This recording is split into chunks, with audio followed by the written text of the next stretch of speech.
tu'ti ukulaha kulla hinin bi'izni rabbiha wa yadribullahu al-amthala lin-nasi la'allahum yatadhakkarun. Akar kalau dia subur, jika itu pohon rambutan, maka dia akan berbuah selalu. Pohon kurma dia berbuah selalu. Sudah lihat pohon rambutan tapi nggak berbuah? Mau kita apain, Pak? Tebang aja kan? Kira-kira begitu. Sama halnya, punya badan, punya kolbu, punya pikiran, tapi tidak punya akar tauhid, itu bisa ditebas-tebas banyak orang. Inilah yang membuat banyak orang kalah dalam menghadapi dunianya. Kalah secara mental. Itu akibat akarnya nggak kuat. Lalu ujung ayat ini mengatakan, pangkal ayat ini, tu'ti ukulaha kullahin. Kalau pohon sudah subur, maka dia berbuah teratur, bahkan setiap masa dengan izin Allah Subhanahu wa taala. Maksudnya apa? Jika kalimat tauhid sudah berdiri di dalam diri kita, sudah tertanam, tertancap, maka buah kalimat muncul dalam mulut. Kalau dia berbicara, pembicaraannya menenangkan kolbu. Jika dia berkalam, kalamnya tidak sombong. Jika dia memandang, tidak ada pandangan keangkuhan. Itu. Kalau dia bekerja dengan tim yang baik. Dia bukan meminta sesuatu dari orang, justru dia mengeluarkan buah-buahnya untuk diberikan kepada orang. Itu pohon-pohon kan gak pernah nuntut kita, Pak, tapi dia mengeluarkan buah terus, karena di bawahnya akarnya bagus. Maka prajurit yang oke, rohaninya bagus, kolbunya bening, itu pasti kerjanya tulus kepada Allah Subhanahu wa taala. Ya, gampang dikatakan sih ya. Coba aja sendiri, Pak. Begitulah Allah membuat perumpamaan bagi manusia, ya. Nah, kalau dibalik gimana? Jika akarnya buruk, rantingnya, buahnya, daunnya nggak bagus. Jadi orang yang emang udah rusak di dalam, mau ditaruh di mana aja nggak ngefek. Orang ini rantingnya harus dipangkas dulu, terus itu akarnya dikasih pupuk yang cocok. Maka orang-orang yang nggak beres jangan dikasih jabatan dulu, tambah nggak beres. Ya, disekolahin dulu jiwanya, mentalnya, biar di dalam kolbunya itu ada tatanan yang bagus. Gitu. Kalau enggak, nanti gimana? Dia nanti akan menyalahkan benalu, dia akan menyalahkan hama. Ketika dia tidak buah, dia salahkan. Kemudian ini tanah tidak subur, enggak sportif. Ini ciri-ciri orang yang akarnya tidak kuat, maka dia akan mencari kambing hitam. Ya, udah punya kawan begitu? Ada ya? Yang kelompok pertama punya juga? Ada ya? Jenis kedua ada nggak? Kalau kerja tim gagal, pasti dia nyari kambing hitam. Bener? Negara kita kan lagi begitu, Pak. Kalau debat nih, BNPT, Mapolri, TNI, itu saling nyala-nyalain kok masalah keamanan. Kata BNPT, Densus, kata Densus, BNPT itu seminar-seminar mulu. Kata TNI, ngurusin di Papua aja nggak beres. Kita aja yang maju, kan gitu. Ya, nanti kalau begitu nggak beres, tengkar mulu. Masyarakat kan bingung. Kita mau bela yang mana nih? Kita pro yang mana? Padahal sama-sama NKRI. Nah, seharusnya akar mereka kuat, bukan saling nyalah-nyalahin gitu. Ya. Nah, di sini disebutkan kalau akarnya kurang bagus, maka hasilnya pun tidak bagus, dia tidak lama bertahan di muka bumi. Orang-orang begitu nggak lama tahan dimanapun. Ya. Lalu di ayat 27, yusabbitullahu alladhina amanu. Allah mensubutkan, menetapkan, meneguhkan, menguatkan, menyuburkan orang-orang beriman dengan al-qaulis sabit, kata-kata yang kuat. Apa kata-kata yang kuat? Kata-kata yang berisikan tauhid kepada Allah Subhanahu wa taala, ya. Fil hayati dunya, baik di dunia ataupun di fil akhirah, di akhirat. Nanti kalau masuk kubur ditanya pangkat enggak? Masuk kubur ditanya pangkat enggak? Udah pasti enggak. Dokter aja enggak ditanya, Pak. Hafiz Qur'annya enggak ditanya. Bapak sholat tadi enggak ditanya. Awal pertanyaannya apa? Man rabbuka? Kamu punya Tuhan siapa yang kamu sembah? Itu pertanyaan pertama. Seharusnya kita hidup itu mempersiapkan untuk arah sana. Nanti saya mau jawab apa nih kalau masuk ke alam kubur, itu seharusnya, ya. Jika kita sudah dapat ilmu zikir di dunia, ilmu tauhid di dunia, nanti badan mati, Pak. Badan ini kan cuma kendaraan. Badan berpulang ke tanah, ruh kita tetap melanjutkan perjalanan. Jika di dunia sudah dapat kalimah la ilaha illallah, masuk ke alam akhirat kalimah itu nggak kebawa ke dalam kubur, ke tanah, dia terus. Itulah nanti yang bisa menjawab pertanyaan dari para malaikat Munkar dan Nakir.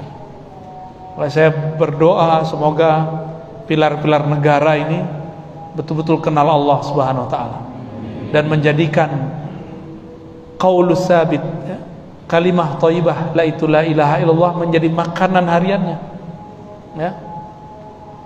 Jadikan wirid, dibaca di kolbu.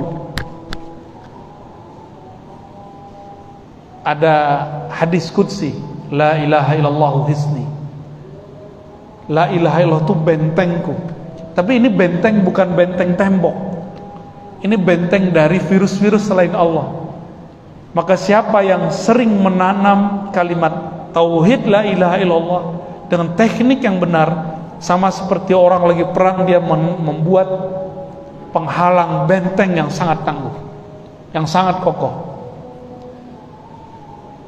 Saya sering mencontohkan teman-teman kita yang rajin sholat itu ketika pandemi was-was juga nggak?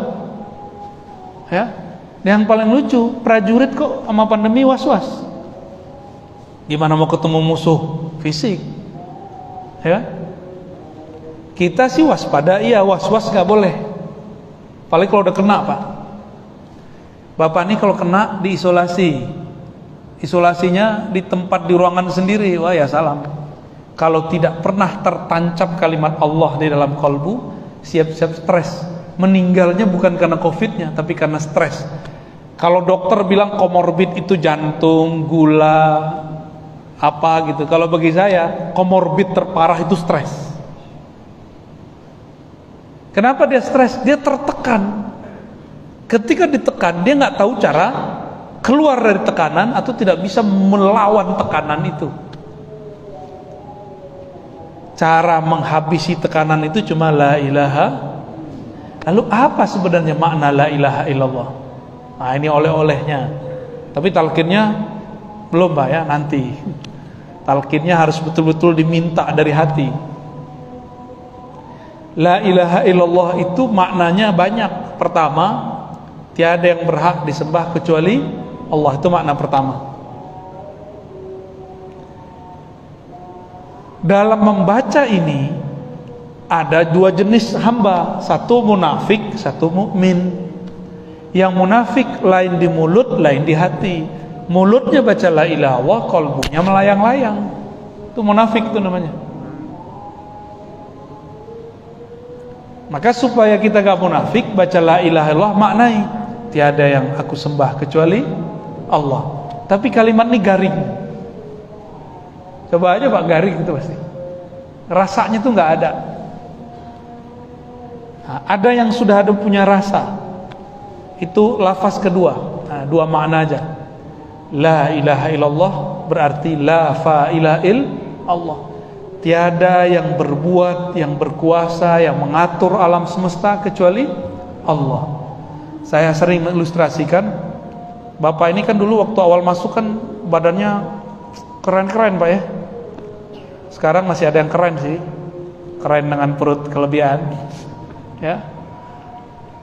Bisa nahan nggak Pak perut maju gitu? Nggak bisa kita. Dulu Bapak masuk nggak ada uban, sekarang udah ada uban kan? Bisa nggak nahan satu rambut nggak tumbuh, uban nggak tumbuh? Bisa nggak? Jadi setinggi-tinggi pangkat Bapak ini tetap nggak bisa nahan satu uban. Terus kita hebatnya apa dong? Apa hebatnya kita kalau satu uban pun nggak bisa nahan? Ini jidatnya kan udah mulai keriput-keriput nih, nggak bisa nahan kan Pak? Itu memang sudah ketentuan Allah Subhanahu Wa Taala. Jadi hebatnya kita apa gitu? Inilah makna la ilaha illallah. Tiada yang menumbuhkan satu rambut, yang mengatur semua di dalam badanku kecuali hanya Allah. Bahwa itu, rasakan itu. Untuk latihan awal-awal, ini oleh-oleh Pak. Coba amalkan pagi 100, sore 100 ya. Kalau sudah ditalkin nanti polanya beda lagi. Talkin zikir, bimbingan zikir, nanti polanya beda lagi.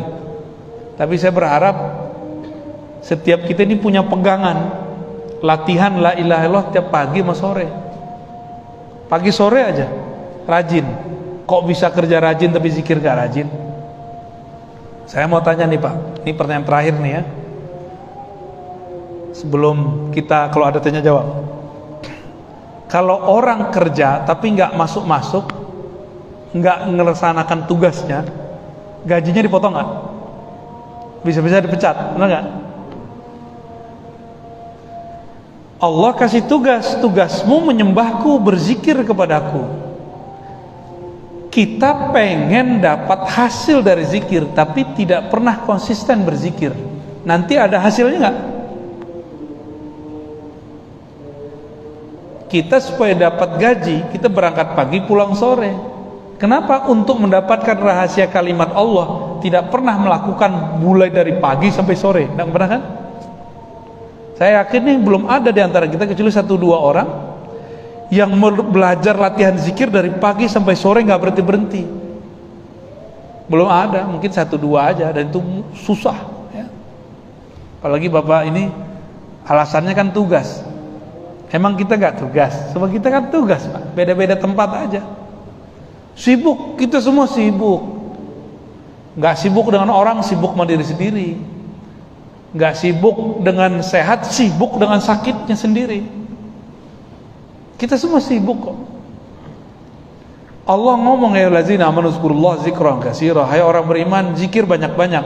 Di depan saya beriman semua nih. Beriman. Berapa zikir terbanyak yang pernah Bapak baca?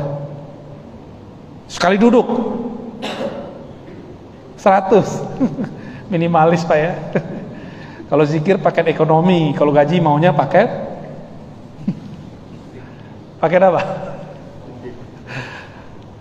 Terus gimana mau dapat kematangan rohani? Bagaimana caranya? Orang cuma zikir, paling lama duduk 3-3 udah pikir, aduh, udah 3-3 nih, kapan nyampe 100 nih ya. Coba Bapak kerja digituin. Bapak kerja nih, ada atasan. Kita kerja, wah kapan selesainya nih? Diapain Pak biasanya kalau ada bawahan begitu? Suruh push up ya? Dibentak-bentak paling. Allah kan gak suka bentak. Allah itu penyayang, pengasih. Dimaklumi sama Allah, ditunggu kapan kamu punya waktu. Maka karena Bapak Ibu ini sibuk, coba kalau zikir dimulai dari yang dikit-dikit. Tapi tenang, di akhir zaman ini ada zikir dibaca sekali tapi sama kayak sepenuh bumi. Dibaca sekali sama kayak selangit dan bumi. Tapi harus mengerti dulu rahasianya, baru bisa dapat rahasia itu. La ilaha illallah ini kan keluarnya dari qalbu Rasul,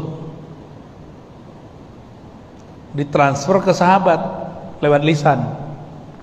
Maka di zaman Rasulullah, Nabi mengatakan qulu la ilaha illallah tuflihun. Katakanlah la ilaha illallah, kalian akan menang. Ini kalau lagi rame-rame.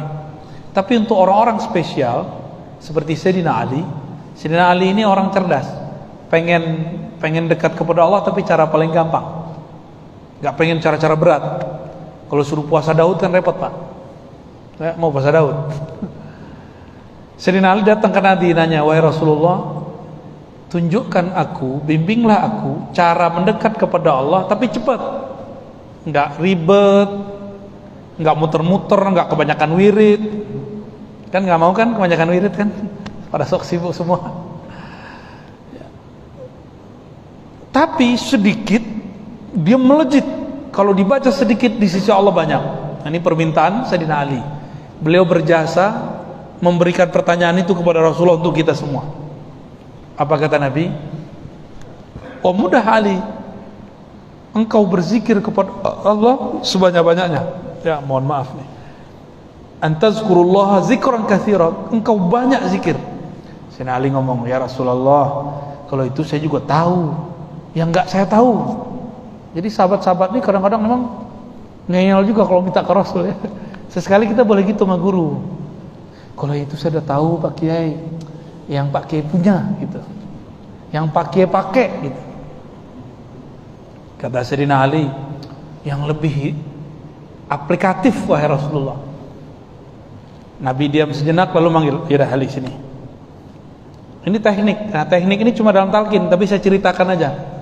Pejamkan matamu, ikuti aku. Maka Nabi membacakan kalimat la ilaha illallah 3 kali, Sayyidina Ali ikut membacanya 3 kali. Ini yang baca Rasulullah loh. Saya mau kasih perbandingan, ini kan 3 kali, diikutin 3 kali. Mau ngasih perbandingan, ada orang udah menghunuskan pedang kepada Rasulullah, menghunuskan pedang, Pak. Terus orang itu bilang, siapa yang menjagamu dari pedangku? Jawaban Nabi apa? Allah. Langsung dia kemudian yang tadinya kenceng agak lemas. Siapa? Allah. Hampir lepas. Siapa? Yang ketiga dibaca Allah, orangnya pingsan. Pingsan langsung lah. Tapi pingsannya kayak orang kena tabok, sadar lagi, habis jatuh bangun lagi. Habis itu dia pegang tangan Nabi, dia syahadat. Saksikan aku bersyahadat kepada engkau. Jadi Nabi kalau baca nama Allah udah sama kayak pedang. Nabi kalau baca nama Allah udah sama kayak tembakan. Allah des gitu langsung. Kalimah ini cuma Allah sekali. Ke Sayyidina Ali dikasih la ilaha illallah, lebih dahsyat lagi 3 kali. Maka Sayyidina Ali itu pendekar, jawara, panglima yang tak terkalahkan di medan juang. Siapa yang perang dengan Ali pasti menang. Sayyidina Ali itu. Kenapa? Masuk energi la ilaha illallah di dalam dirinya. Inilah yang membuat Sayyidina Ali ini dikenal oleh kalangan orang debus, ilmu mereka dari Sayyidina Ali. Loh, kapan Sayyidina Ali ngajarin debus? Beliau itu hanya bersama dengan Allah yang Maha Sakti. Ali mah nggak debus. Buktinya waktu perang dulu pernah beliau luka, ketancap di punggungnya itu 3 panah. Pernah terjadi. Maksudnya gimana? Sayyidina Ali meminta kepada ahlinya, yaitu Rasulullah, kedahsyatan kalimat la ilaha illallah. Jadi harus diminta ke ahlinya, Pak. Diminta, dipelajari. Ilmu ini nggak ada di pesantren, kecuali pesantren yang mengajarkan talqin zikir. Nggak ada di kampus IAIN. Walaupun di antara bapak ini ada perwira dari sarjana, mungkin SAG kali ya, sarjana alam gaib. Itu nggak dipelajari di kampus. Saya kan di kampus dari S1 sampai S3, nggak dipelajari kok. Yang dipelajari cuma teori, prakteknya nggak ada.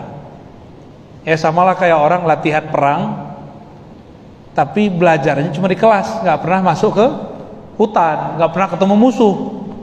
Oh kalau ada perang, dia komentarnya kenceng, pas ketemu musuh ciut.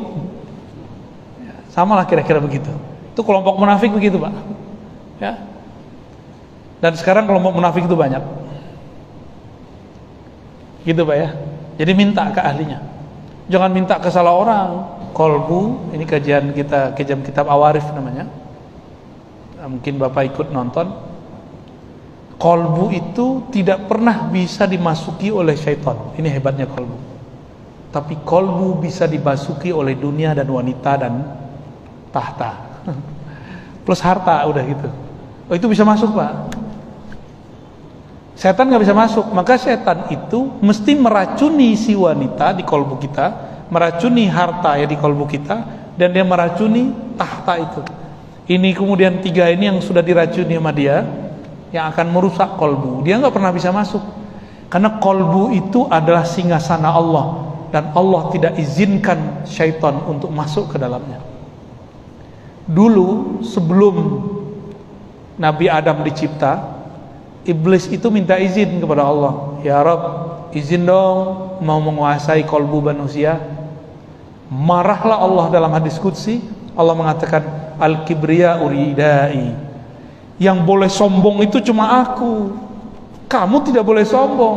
Mau coba-coba menguasain kolbu hambaku, itu tempat aku memandang, tempat aku bersemayam, kira-kira begitu. Bersemayam jangan diartikan Allah menempati ya. Allah itu kalau mandang ke kolbu. Apa ciri-cirinya? Kalimah sudah masuk ke dalam kolbu. Nah, kira-kira gini Pak, Bapak punya anak, Bapak pengen anaknya pinter. Sederhananya gini, kalau saya sebagai guru, saya senang sekali anak saya kalau hafal Quran atau baca-baca kitab. Kita intiplah dia lagi baca Quran, ternyata dia hafal Quran tanpa melihat, dan hafalannya banyak. Saya girang, padahal saya ngintip. Atau Bapak ini senang seorang perempuan, kan sekarang ada aplikasi cara melihat orang yang mengunjungi akunmu. Nah, pas kita cek, wih ada dia, kita senang dia mengakses nama kita, gitu ya. Saya nggak tahu caranya Pak, tapi teman saya bilang itu ada caranya. Bener Cung?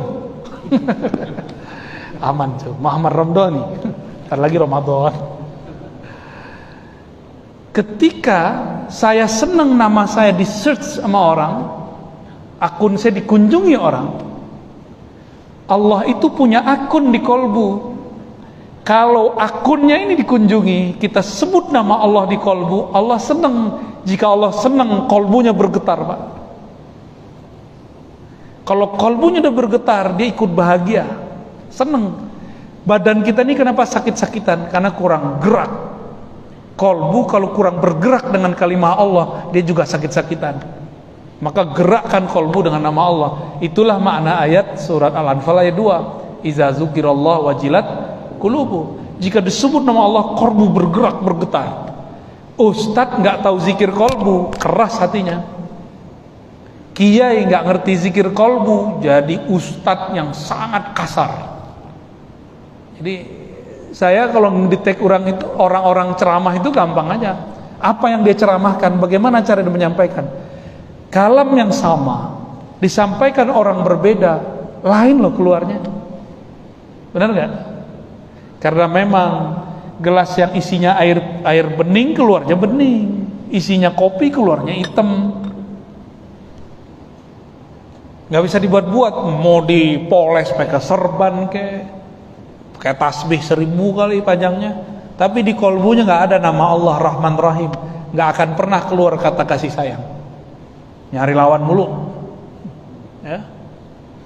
Kira-kira gitu Pak ya, nyambung, dapat analognya. Seneng namanya dicari-cari sama seorang perempuan yang kita suka. Begitu juga Allah senang kalau namanya di search di sini. Ini kabar gembiranya.